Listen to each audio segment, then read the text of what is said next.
Hari ini tanggal 6 Mei tahun 2025. Ada yang tahu nggak sih? Hari ini merupakan hari yang begitu spesial untuk Ibu FS, yang mana diduga Ibu FS sudah mendapatkan surat panggilan kedua. Kalau yang pertama, sepertinya Ibu FS tidak bisa hadir, berhalangan hadir. Mungkin karena banyaknya kesibukan.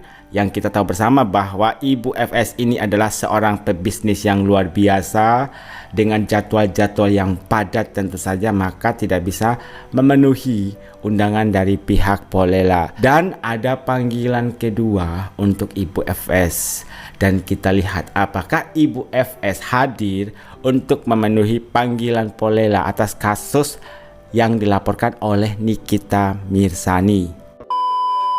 Nih gue kasih tahu ya Andur, besok kalau jualan bedak itu diaplikasikannya di wajah, ya, bukan di tangan. Emang sehari-hari keluar tangannya yang bedakan, ya, emang yang dilihat tangannya, mukanya belang. Pakai di wajah dong. Besok-besok jualan juga produk teman kamu yang ulat itu, dijual juga dong. Andur berasa artis besar kali. Tadi live jualan dan berharap bisa live bareng yang punya produk skin titik. Pede banget dengan penontonnya yang hanya 160 orang. Kemudian diralat, oh ada ketambahan 5 orang. Jadi yang nonton itu hanya 165 orang. Coba kalian bandingkan kalau Nikita Mirzani yang live jualan. Jumlah penontonnya itu di atas 10.000 penonton. Belum lagi kalau live biasa tanpa jualan.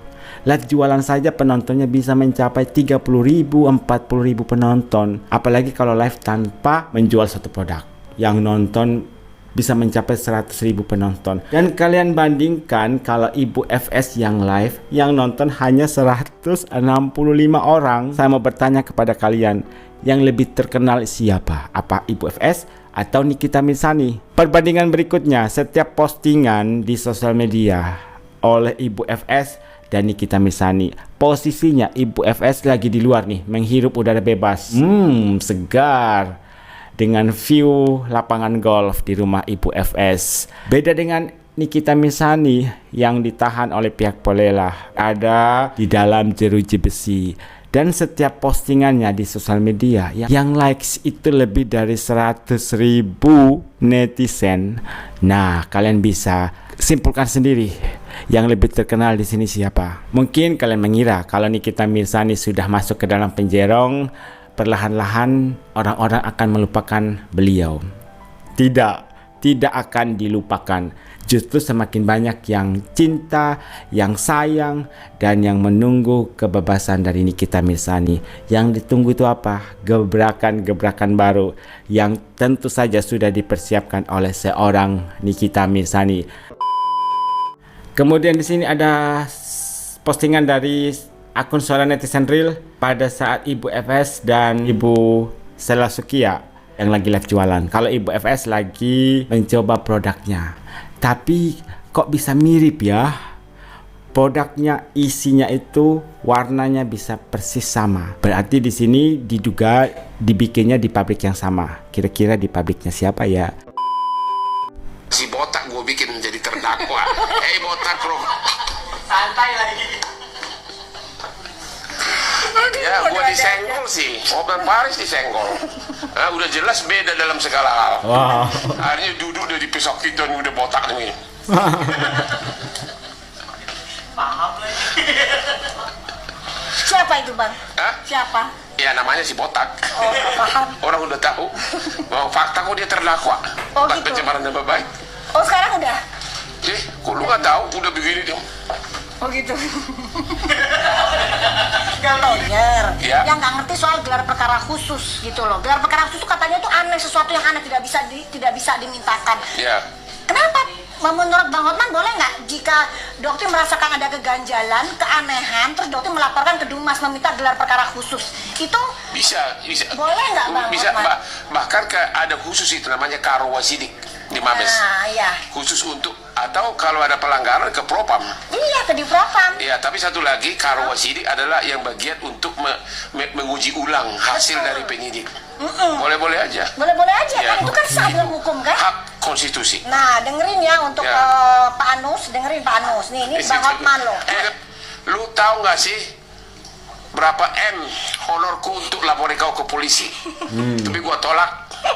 Serius, gua nggak bohong. Serius. Sampai ditunjukin Sama chatnya. perkara Sambo. Ditunjukin chatnya. Iya. Bang ya, ditunjukin chat. Perkara Sambo, honor gua 3,5 M untuk Sambo, 1,5 M untuk istrinya. Heeh. Sudah tanda tangan semua surat kuasa. Tapi langsung teman-teman gua di Holy Wing keberatan. Karena waktu itu kita lagi ada masalah kan. Iya, Jangan iya. sampai nanti menghujat. Itu jam 6 pagi saya ditungguin di Starbucks. Akhirnya udah gak jadi. 5 M gua buang duit. Iya. Wow. Kalau sama Doktif berapa ya? Hah? Emberan juga. Emberan juga. Emberan juga guys. Buruan. Ya ini jadi topik Ya tadi judulnya Allah, begini. ya Allah. Apa? Perseteruan Apa? antara Doktif dengan ini pasti itu nih. Makin seru. Wartawan jangan iseng-iseng main Inilah ditanya. sindiran dari Doktif Jangan, tuh. Tapi kalian harus wawancara, jangan beras sebelah ya, wawancara sebelah. Iya. Ya tanya, nah, baru berimbang, baru seru. Tolong sampaikan ya. Cari dia malam ini. Ini Kasusnya. jadi live kali, lagi live. Dia orang baik itu. Ya baik banget, sampai tomat putih aja dijual, kagak ada tomatnya dijual, baik banget, ratusan miliar cong, ratusan miliar diambil, kesedot, berhasil, luar biasa, ya berhasil, oke? Gila, Udah buruan guys, ha? infotainment sedang kau bikin. Iya dong, Soalnya ini jarang ini, teknik menyindir terhebat. Teknik menyindir terhebat tanpa resiko pidana. Wow, keren. Pintar dari pengacara nih. Ya harus inisiatif dari kejaksaan. Kalau ternyata buktinya tidak cukup, ya di SP3. Seperti teman kan di sana SP3 kan. yang mana? Yang lawan sih itu loh sih. Iya. Yang apa? Siapa itu yang dituduh pencemaran nama baik, siapa sih? Yang kawin sama Pak Haji. Kalau kaput kan? Hah? Yang kawin sama Pak Haji siapa? Itu, Iya benar, iya itu kan dia kan di SP3 kejaksaan. enggak, tapi dia bisa rapikan. Iya. Ingat, ada pesan dari Bang Hotman Paris kepada para penyidik. Kalau memang Nikita Mirzani tidak terbukti bersalah, harus di SP3 atau dibebaskan. Hasil diskusi antara Doktif dan Hotman Paris, di mana di situ menyinggung juga tentang kasus dari Nikita Mirzani. Hal ini berarti bahwa Doktif juga memberikan dukungan dan akan terus memberikan dukungan untuk Nikita Mirzani. Salah satu contoh ketika diminta oleh pihak pelapor agar Doktif hadir memberikan kesaksian kepada para penyidik dengan harapan dengan kesaksian dari Doktif ini bisa membuat berkas perkara dari Nikita Mirzani ini menjadi P21, tapi urung dilakukan oleh Doktif. Kenapa? Karena Doktif tidak mau. Doktif masih setia untuk memberikan dukungan penuh kepada seorang Nikita Mirzani. Ya bisa aja, semua bisa mungkin. Ketika jaksa nolak terus, jenenge nolak terus tambahan bukti yang diminta kejaksaan belum bisa dipenuhi misalnya, ya nggak perlu gengsi untuk meng-SP3. Sekarang posisinya Mbak Nikita itu di mana sih? Di Polres kan? Polda.